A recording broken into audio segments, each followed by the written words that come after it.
지금 한미동맹뿐만 아니라 우리나라에 있어서 저는 세 가지의 도전이 우리 앞에 있다라고 생각됩니다. 우선 첫 번째 도전은 북한입니다.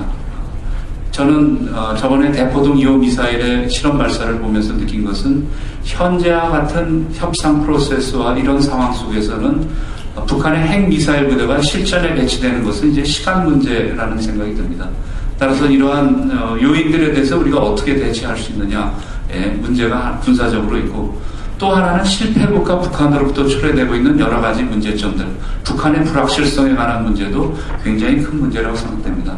북한은 지금 성군 체제라는 군사 중심의 체제를 운영하면서 모든 것을 군사 우선으로 돌리고 있습니다. 앞서 말씀드린 그 대포동 2호 미사일을 실험 발사하는 데만 3억에서 5억 달러 정도의 캐시를 썼습니다. 그런데 그러한 돈들이 식량 문제나 민간 부분으로 전혀 돌아가지 않고 있기 때문에 북한 경제에 있어서의 왜곡 현상이 굉장히 심화되고 있습니다. 개혁 개방도 하지 않고 있습니다.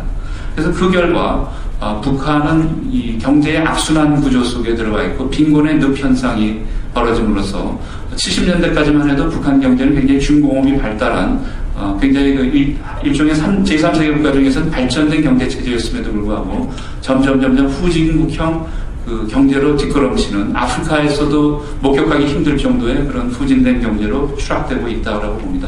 체제 이완 상태도 높고 부정부패도 있고 탈북자도 있고, 그런데 그런 와중에 리더십의 문제도 지금 노정되고 있다고 볼 수 있겠죠. 그래서 아직도 후계 구도가 불확실한 가운데 김정일 위원장이 굉장히 건강 상태 이상 문제가 있다. 그래서 앞으로 이 북한의 상황, 북한으로서는 핵미사일을 지렛대로 해서 그럭저럭 버텨나가고 있는데 10년, 20년 동안 현재와 같은 저런 성군 시대 착오적인 스탈린식 성군 체제가 남아있을 거라고는 생각되지 않습니다. 결국 북한의 어떤 체제의 변화가 저는 불가피하다고 보는데 10년, 20년 장기적 시야 속에서 우리가 이걸 어떻게 대처하느냐가 굉장히 중요한 문제가 된다라고 생각이 됩니다.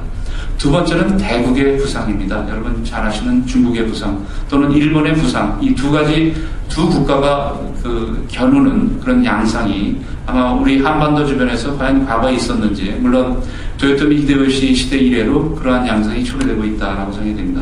그런데 우리의 역사를 뒤돌아보면은 우리 주변에서 대국이 등장할 때마다 예외 없이 우리는 어마어마한 일들을 겪었습니다. 나라가 망하거나 엄청난 전쟁을 겪었습니다. 한번 제가 역사를 한번 훑어보겠습니다. 중국의 한나라라는 아주 강력한 통일국가가 생겼을 때 고조선이 멸망을 했습니다. 당나라라는 굉장히 강력한 통일국가가 생겼을 때 한반도에 있던 백제와 고구려가 망했습니다. 원나라라는 이 징기스칸의 그런 초원의 나라가 등장했을 때 우리는 30년 동안 나라가 짓밟히고 결국 고려가 항복을 했습니다. 그리고 명나라라는 나라가 새로운 통일국가가 중국에 들어섰을 때 고려가 망했습니다. 그리고 도요토미 히데요시가 일본을 통일해서 새로운 힘을 얻었을 때 우리는 임진왜란을 겪었고요. 청나라가 등장했을 때 병자호란을 겪었고 조선이 항복을 했습니다. 명치 유신의 일본이 등장을 했을 때 조선이 망했습니다. 대국이 등장할 때마다 우리 주변에서 어떤 일이 일어난다는 것은 우리 역사가 말해주고 있다고 볼 수 있습니다. 지금 우리 주변에서 중국이 등장하고 있고 또 일본이 보통국가라는 노선을 겪고 있습니다. 이 두 나라가 벌리는 이런 새로운 세력 균형의 변화 속에서 과연 우리가 어떻게 대처할지도 굉장히 중요한 문제라고 봅니다. 그런데 저는 다음 또 한 가지의 도전, 이 도전이 사실은 제일 큰 심각한 도전이라고 생각합니다. 그것은 세계화라는 새로운 도전입니다. 저희가 수십 년 전에 새로운 조류가 서양에서 들이닥쳤을 때 그 의미를 잘못 알아서 나라를 뺏겼었습니다. 바로 근대화라는 그런 파라다임의 변화가 초래됐을 때 우리는 망했습니다. 그 근대화라는 게 얼마나 무섭냐면은 솔직히 말씀드리면 지금 저희가 하고 있는 이런 세미나 방식, 우리가 입고 있는 옷, 우리의 교육제도, 우리의 정치제도, 이것은 조선의 우리의 것들이 아닙니다. 전부 근대화의 새로운 파라다임 속에서 비롯됐던 일입니다. 근대화의 파라다임 속에 우리의 95%, 96%의 모습이 변했습니다. 그런데 지금 다시 세계화라는 새로운 파라다임이 저희 앞에 다가오고 있습니다. 이것이 또 10년, 20년 후면 우리의 모습을 90%, 100% 이상 바꾸게 할지 모릅니다. 그래서 그러한 세계화에 어떻게 대처하느냐의 문제인데, 북한의 미사일이 날아간 날 우리나라의 코스피 지수는 폭등을 했습니다. 그런데 미국의 주택 문제, 주택 임대 문제를 가지고는 우리나라의 주가가 폭락을 했고 더 나가서 세계 전체가 금융위기에 빠지게 되는 서브프라임 모기지로부터 시작된 이 금융위기 속에 있습니다. 즉 우리의 안전과 평화 번영이라는 것은 북한 이상으로 훨씬 더 큰 문제 속에서 초래되고 있다는 인식을 우리가 빨리 해야 된다. 그래서 지금까지 우리의 모든 국방이나 외교나 모든 요소가 북한을 가지고 생각을 했는데 이제는 70% 이상을 세계적 차원의 문제 속에서 생각해야 된다라는 생각이 듭니다. 그래서 뭐 글로벌 코리아라는 그런 표현도 있습니다만은 그런 방향이 필요하다고 봅니다. 그럼 이 세 가지 도전에 어떻게 우리가 대응을 하느냐? 저는 한미 동맹이라는 것이 굉장히 이 세 가지 도전을 대응해 나가는데 굉장히 중요한 요소라고 생각이 됩니다. 우선 북한의 핵미사일 문제를 해결해 나가는데 당장 우리로서는 미국이 굉장히 중요합니다. 핵우산도 필요하고 또 북한과의 협상 과정 속에서 미국이 어떤 역할을 해주느냐가 굉장히 중요한 역할입니다. 또 사실 이 문제를 해결해 나가는 길은 통일입니다. 우리 독일 통일에서 보듯이 우리 통일을 보면 무조건 이것이 서독 독일 사람들이 잘해서 이루어졌다고 생각하지만 사실은 독일이 통일이 일어나는 데 있어서는 굉장히 중요한 것이 아버지 부시 미국 대통령의 이니셔티브가 굉장히 중요했습니다. 즉 그 반대하는 독일도 프랑스도 반대하고 영국도 반대하고 소련도 반대하는 것을 진정시켜주면서 통일로 이끌어주게 하는 데는 그 아버지 부시 미국의 대통령 미국의 힘이 굉장히 중요했다는 얘기입니다. 만약 우리가 지금 이 통일을 한다고 그랬을 때 누가 과연 이 통일에 있어서 우리를 도와줄 수 있느냐? 저는 미국이라고 생각합니다. 가장 센 미국이 우리 편이 되지 않고서는 통일을 이룰 수 없다는 거죠. 왕왕 우리는 일본한테도 잘하고 중국한테도 잘하고 러시아한테도 잘하고 그러면 통일이 이루어지지 않겠느냐? 아마 그런 상황 속에서 우리가 원하는 통일은 절대 이룰 수가 없을 겁니다. 예를 들자면 과거에 러시아라는 나라 하나가 과거에 몽리를 부리니까 저희 외무장관이 3명이나 날아간 적이 있습니다.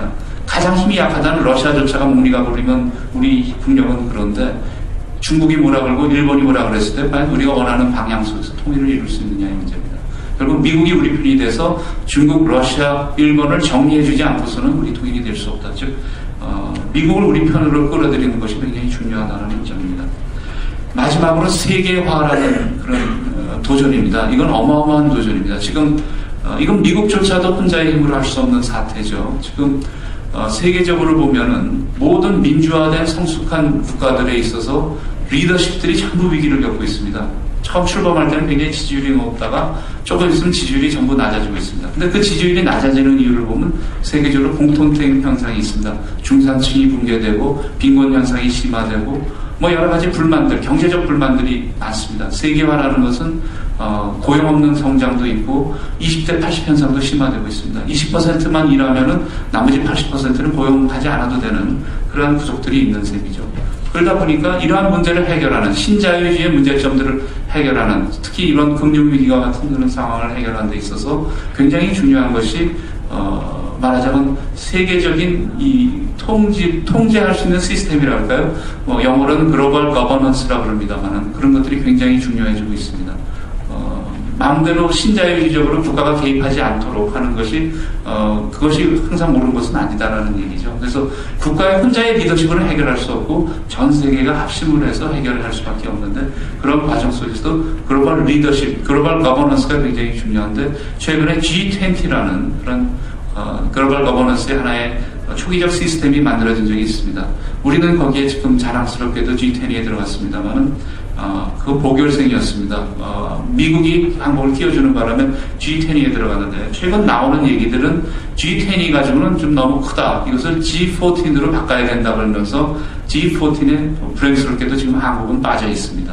그래서 앞으로 우리가 이 글로벌 거버넌스에 들어가는 문제가 굉장히 중요합니다. 근데 이 거버넌스에 들어가기 위해서는 우리가 세계에 기여할 수 있는 나라, 우리는 우리의 요구만 하고 우리의 이익만 챙기려고 하다가는 그 거버넌스에 들어갈 수 없다는 얘기죠. 우리 스스로 남을 위해서 애쓸 수도 있고 남을 위해서 희생할 수도 있고 그래서 흔히 얘기하면 우리는 항상 아프가니스탄이나 이런 데 갔을 때 항상 생각하는 게 우리 국민이 우리 군인이 죽으면 어떻게 피를 흘리게 되면 어떻게 하냐면 고생을 하는데 피를 흘리지 않고서는 글로벌 거버넌스에 들어갈 수 있는 그런 참가 자격을 얻을 수 없다. 세계를 위해서 희생할 수 있고 기여할 수 있는 나라가 그러한 역할을 할 수 있다는 생각이 듭니다. 그리고 그런 과정 속에서 미국과의 동맹관계라는 건 굉장히 중요한 초석이라고 생각이 됩니다. 그래서